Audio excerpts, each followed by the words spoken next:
Okay, welcome to the compressor series. And right now we're going to focus on three things to adjust.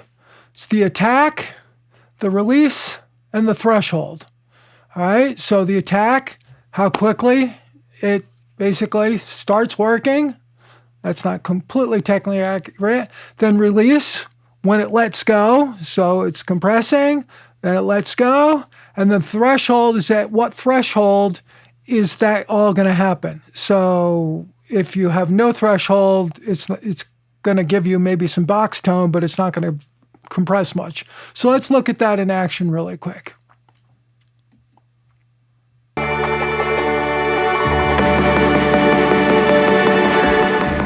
Threshold, and you'll see right here, not much gain reduction happening. Let's crank the threshold to the left.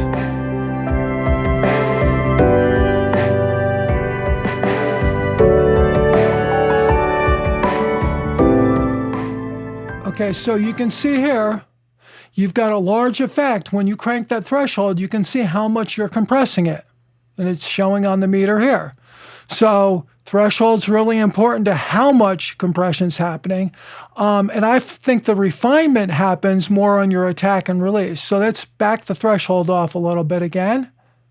So we get a little bit. So let's take a look.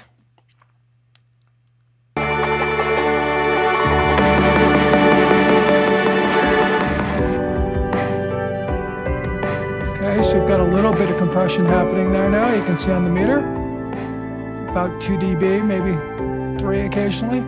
So now let's focus on the attack. Really quickly, attack. So the higher this amount in milliseconds is, right? So the attack, so the larger this number is, essentially, the slower it'll attack, so it'll let your transients through. So you can listen for that on your on the snare drum. That's a really pokey, like high transient.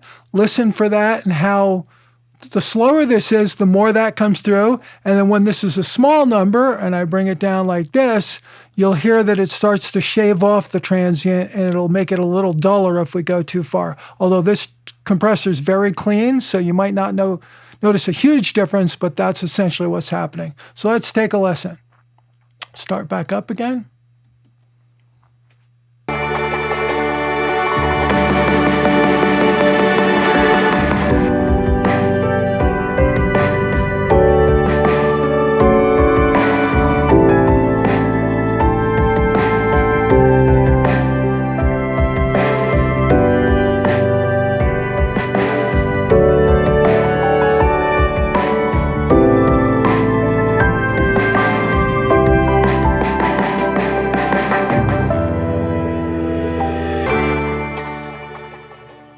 Okay, so hopefully there you could hear the difference. Now, this is a very smooth and clean compressor, so it's going to be subtle, but when the attack is at a large number, or 50 milliseconds here, you can hear that attack poke through a little bit, and there was a position somewhere around 6, 8. You could slightly hear it dull a little bit, not much.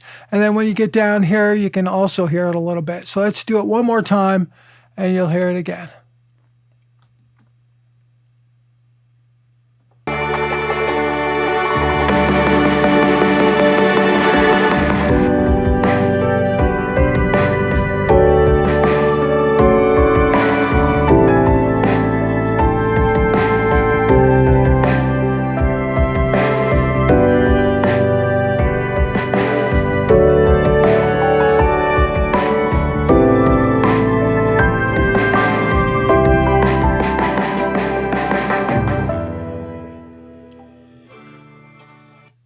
Okay, so hopefully you could hear that. Like here you can hear it.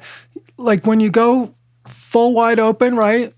A very slow attack, you can kind of hear that snare pop through. And then when you reverse it, you can kind of hear it dull just a little bit. It's a little more closed in. All right, so I'm going to set this back to say, I don't know, somewhere around 10, 11 milliseconds. And then now let's just listen for the release sound. right? So if the release is slower, it's hanging on to it and keeping it compressed for a little bit longer time before it releases. And sometimes that will smooth out all the transients, right? Or if you use a fast release, it's basically going to just hit the transients and let go. Hit the transients, let go. So let's see if we can hear that as we change the release.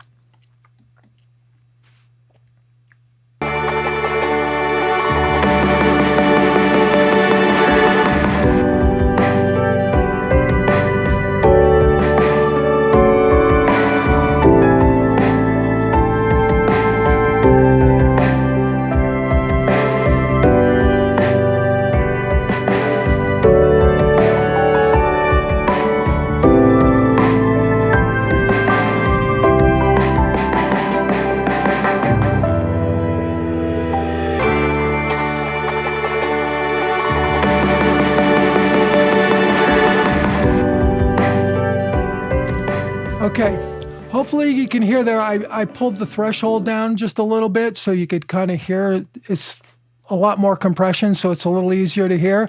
But you can kind of hear when the release is this slow, so like 3 seconds, it kind of dulls it out a little bit and it's kind of like gets a little boxier. And then when you pull it back down to a fast release, it's a little bit crisper.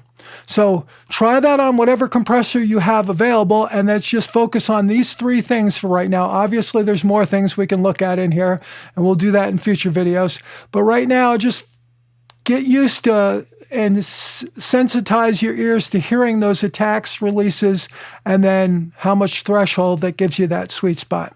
All right, see you in the next one.